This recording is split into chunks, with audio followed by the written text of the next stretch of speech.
Hey guys, welcome back to the Deep Dive Machine Learning channel. I'm Yagesh Bogde and today we are going to continue with our OpenCV project playlist. So now that we are done with cloning the whole project, as you can see, I've cloned this here and we have all the files, right? This is the basic file that I've created right now. So we'll create a new file. Instead of explaining the already written code, I'll start from scratch and tell you all the basics, right? You can use whatever IDE you are comfortable with. So our first step is basically taking or reading the video file. We'll be using a video rather than a webcam because I have a very poor quality webcam. Alright, so what we'll do is first import all the libraries. So import time,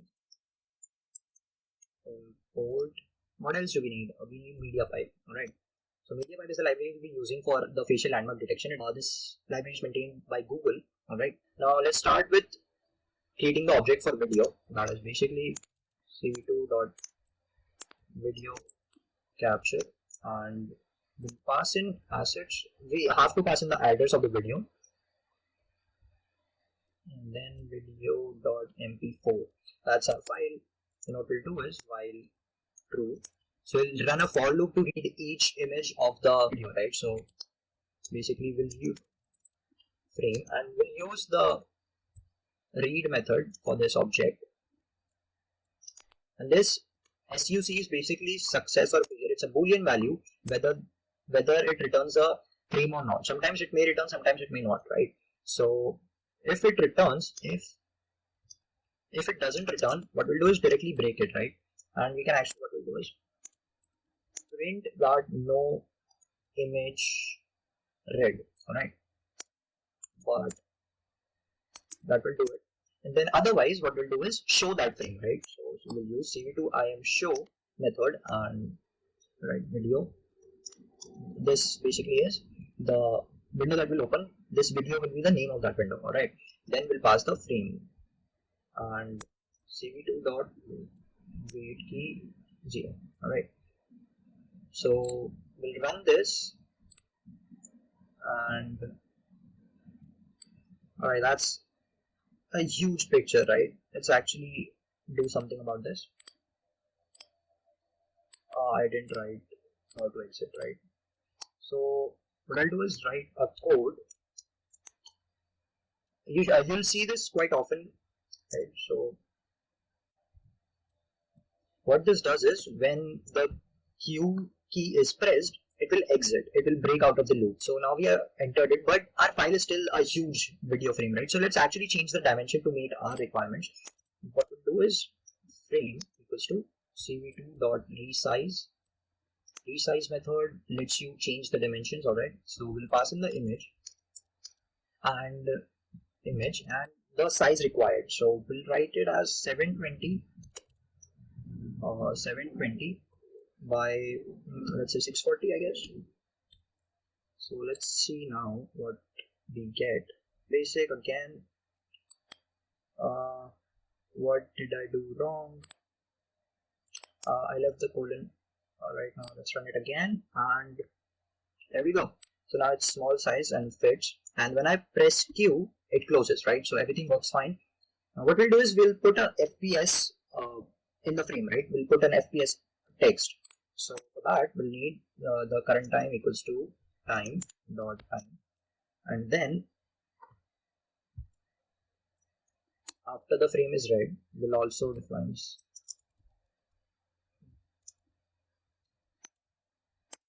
FPS. The basic formula is like C time minus P time, and P time equals to C time. Now the current time is the previous time, right? After each frame, and we'll initialize the P time at 0. Alright, so yeah, I forgot to put the text. So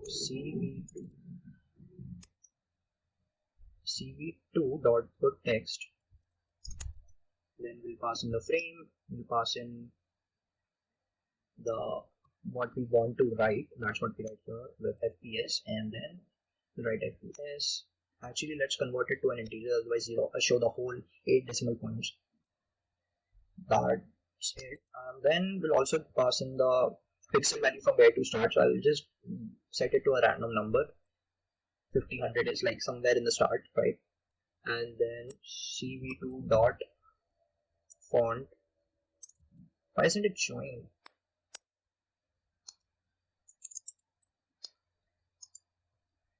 So CV2, so CV2 font, any font is fine, I don't really care. What's the next argument? I don't remember. So after font you have scale, so I'll set that to 5. Scale, then color, I want it a bit dark, so let's say 50 comma 0 comma 50 comma 50 comma 0. I don't know what color that is, but I know it's right. And then thickness, I would say 3.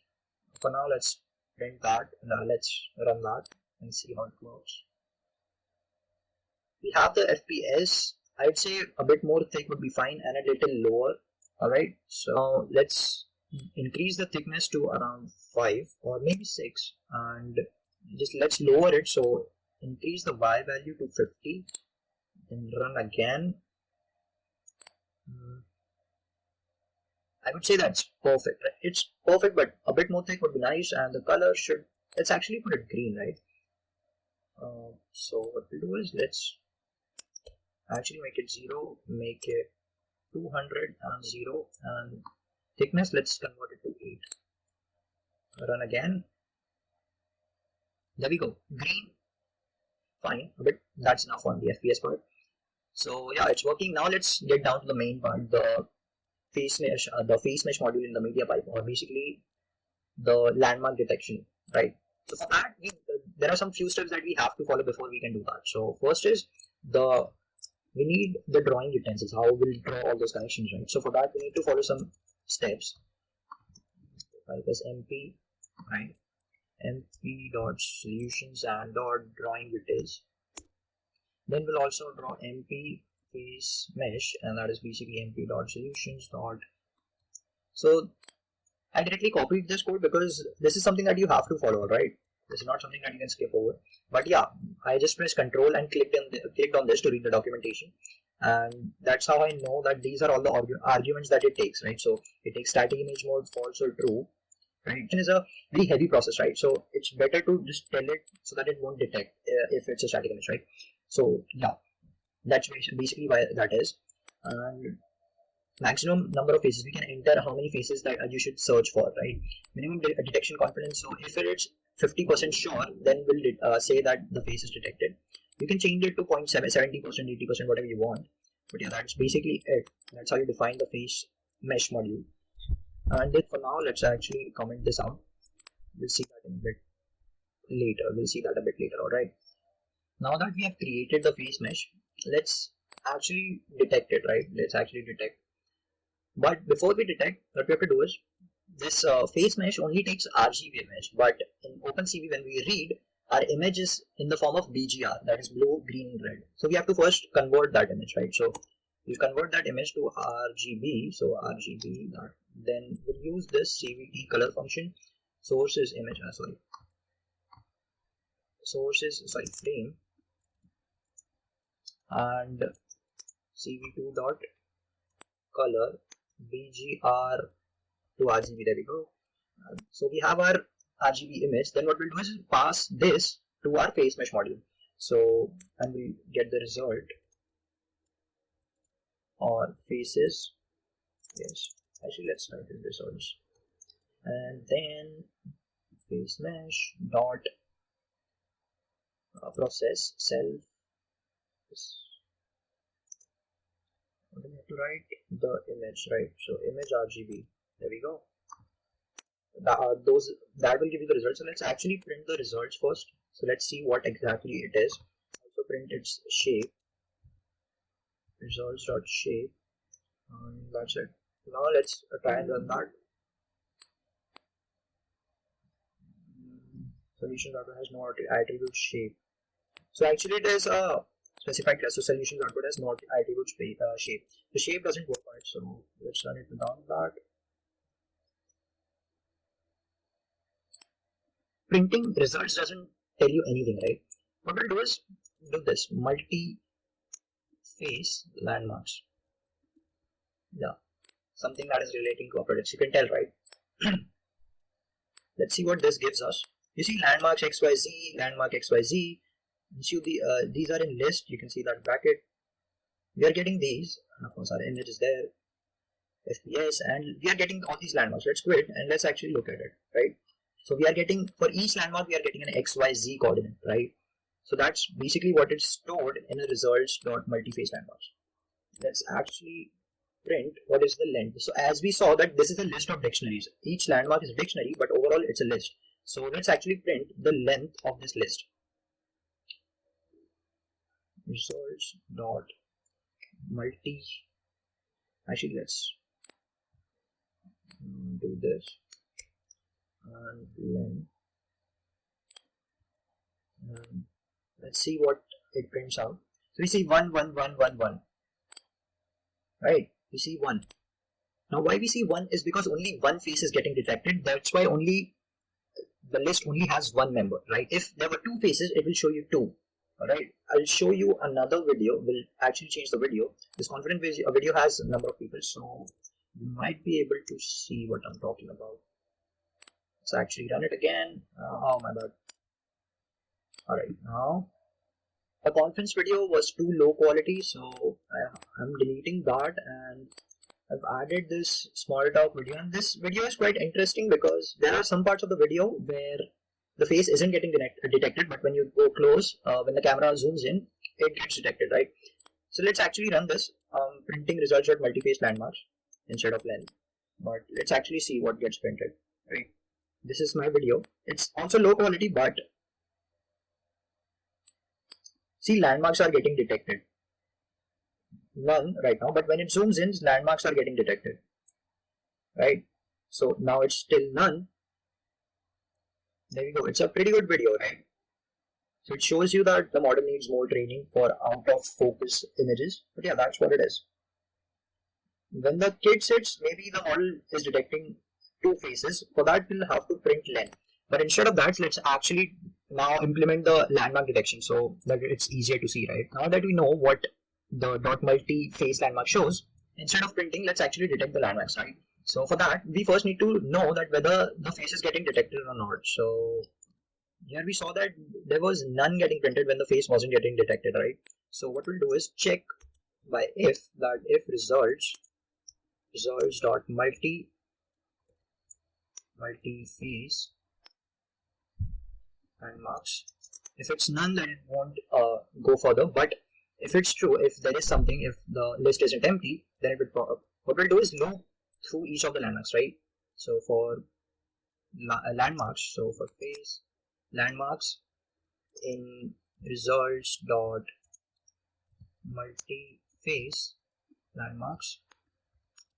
For drawing, we'll use this object that we created, right? So mp draw landmarks, and what we'll have to pass is an image, that is our frame, then landmark list, that is the face element that we are looping through, then the connection, so mp face mesh, this model that we created for the face mesh, that contains the contours, right? This is the function that will draw the connections. Now let's actually see whether it's getting done or not, right? So instead of small talk, what we'll do is just go with a normal video, then run basic. As you can see, it's getting detected and everything seems to work fine, right? Now you see these circles and these lines, you can configure them to have more thickness, less thickness, right? And this was why we wrote this draw spec. So let's uncomment this now. Drawing spec thickness and circle radius, right? So we'll pass this as draw spec and draw spec. Draw spec because here we have to pass, there are two arguments that take the specs, alright? So run basic and alright. So now I'll show you what happens when you change this. So 5 and 5. Go again. There we go. You see the difference, right? That's what you can do with this. You can play around with it. Now what we'll do is, we want those IDs to be printed on our image so that we know which point is for which ID number, right? So we'll loop through it, x, y, z in enumerate face ln and print id, x, y, z. I think that should work, but let's see. Image landmark is located is not a table. It's actually, yeah, instead of this, what we have to do is like say landmark, and we'll take them out later. And not just this, we have to write landmarks, right? It's a dictionary, so for to access that we need to write the key landmarks. Sorry, landmark, right? It's actually print lm. I need to know what that is first, right? I don't remember, and you can try using the print statement to do whatever you want because it's not necessary that you learn it, right? So xyz, right? So lm is basically xyz. It contains xyz. So we'll pause that. What we'll do is unpack it, right? But what we see here is that xyz is in points, right? So basically, the xyz is in aspect ratio wise, right? So we need to convert that into pixels. For that, what we'll do is multiply it by the dimensions of the image, our image, right? So what we'll do is first we'll calculate image image. I don't remember how it is. So image dot shape, right? Then we'll unpack it like image height, image width, and image. There we go. Height, width, and what else is there? Length, right? Sorry, frame. That should do it. Then what we'll do is we'll convert these xyz values into pixels, right? For that we need to multiply these. So x comma y comma z equals to, then we'll write integer first. So ih times x lm this landmark dot x. We want to access that value. And then integer I w equals to, the width should be x. The width should be with x, and the y should be with the length, right? I actually corrected this because I was getting confused with IH and this.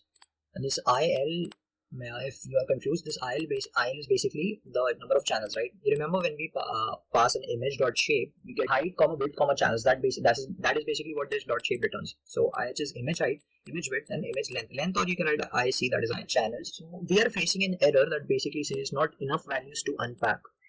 So we are giving 4 variables and it is saying got 2.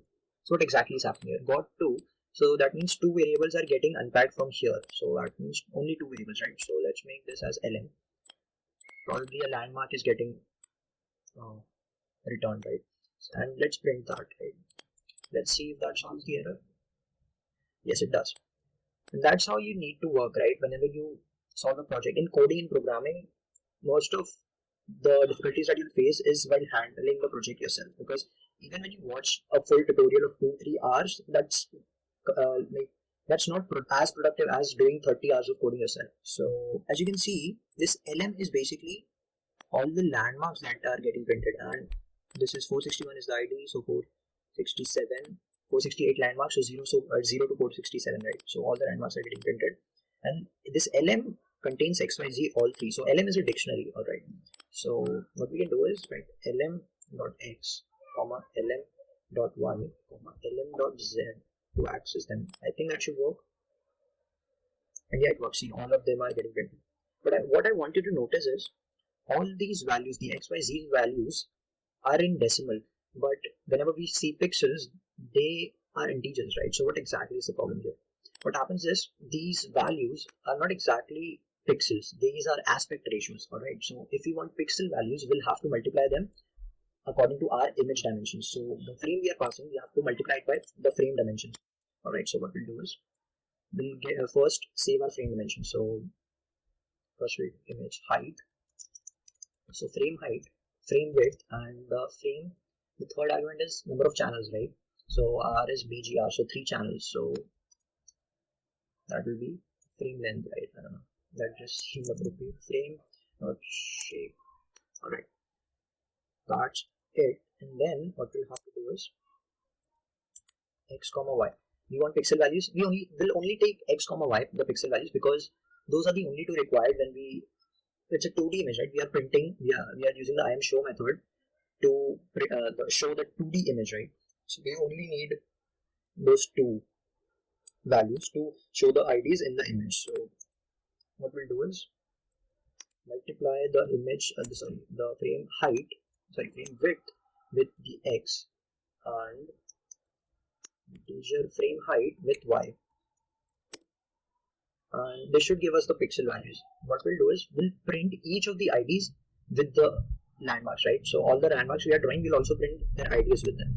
So what this will give us is, so I put text, there we go, and frame, and what's the next argument? I don't remember. Image text. Okay, so we'll put x, not x comma y. We'll put the ID. We want the ID, the number, and cv2.font. All right, and then the scale. So 1, maybe not 1, maybe 3. Our image is pretty big, right? And we are scaling it to small values. So 3, and then what's the next? The next argument is the point that we want. Wait a second. Actually, yeah, here we'll have to write the point. So that will be x comma y, the coordinates that we calculated right here. Then we have to write the scale, that is basically 3. Then we'll give the color. Let's go with black. Alright, so black, light black, I don't know, 100, 0, 0. It's not exactly black, right? So let's go with 50 and 50 and 50. Should be some grayish, right? And then what we'll do is thickness to be 2. I think that should work. Let's see. If not, we'll just solve the error, right? X is not defined.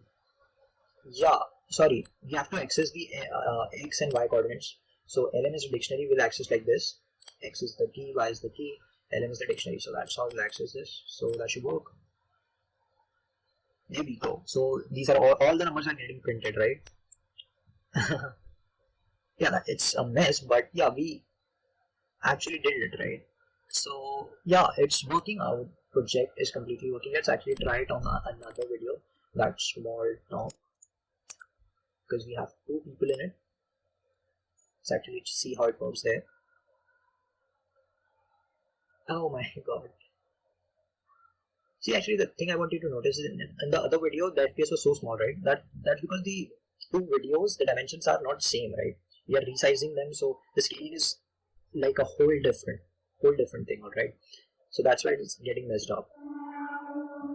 This image we have to scale it down a bit, but that's not our main focus. The main focus of our project was to create this landmarks, right? And I guess that's it for this video. And next time what we'll do is we'll create a project as this face landmark as its base, right? So we'll build up on this landmark project and create an eye blink detection. So what we'll do is we'll use the landmarks of the eyes and use that to create an eye blink detector.